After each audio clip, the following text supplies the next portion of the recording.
The Trump administration is reportedly giving immigrations and customs enforcement officials authority to quickly deport migrants who were allowed into the U.S. temporarily under Biden-era programs. According to a memo obtained by the New York Times, this move could impact more than 1 million people who fled from Cuba, Nicaragua, Venezuela, and Haiti, and potentially impact immigrants from Afghanistan and Ukraine.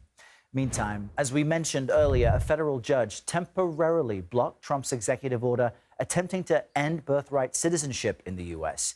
The judge put in place a 14-day restraining order. The Justice Department also responded, saying in part, quote, "It will vigorously defend President Trump's EO, which correctly interprets the 14th Amendment of the Constitution." That's a direct quote there. CBS News immigration and politics reporter Camilo Montoya-Galvez joins us now with more on this. Camilo, this is significant. What might the next steps be in this case? We're wondering if it will get to the Supreme Court.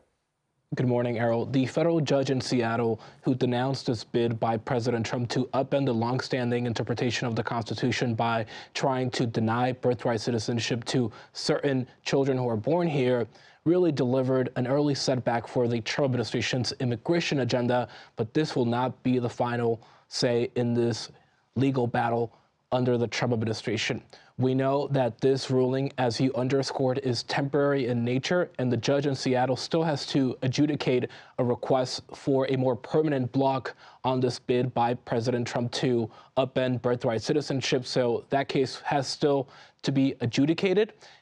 But if there's any indication that the judge will side with Democratic-led states, that is likely to be the outcome given his strong rhetoric against the order in that hearing yesterday rather. But it is really important to note that for now, the federal agencies that were instructed, Errol, to deny birthright citizenship to the children of parents who are in the country illegally, as well as those who are here on temporary visas, are now blocked from enforcing that guidance. So for now, that attempt to upend the longstanding interpretation of the Constitution has been halted.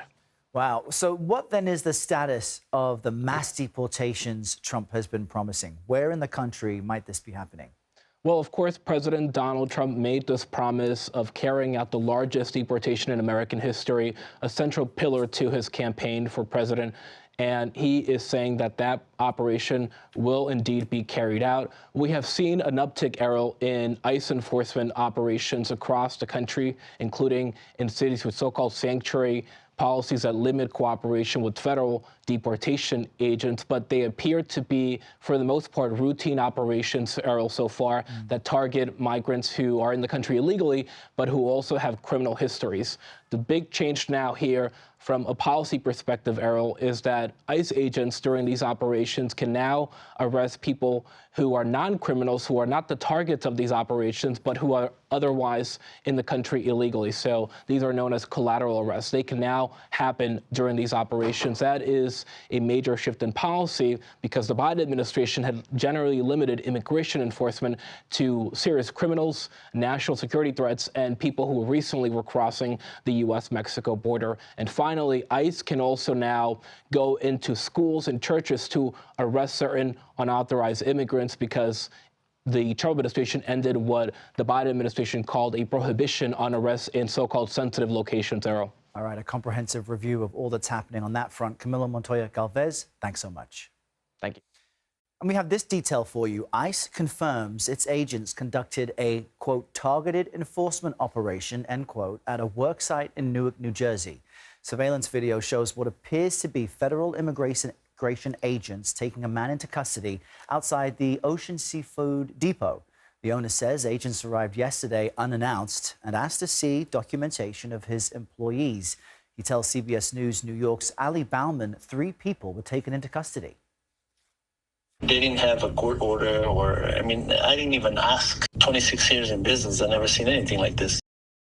Newark's mayor says ICE's actions here were in violation of the 4th Amendment. He claims one of the detainees is a U.S. military veteran.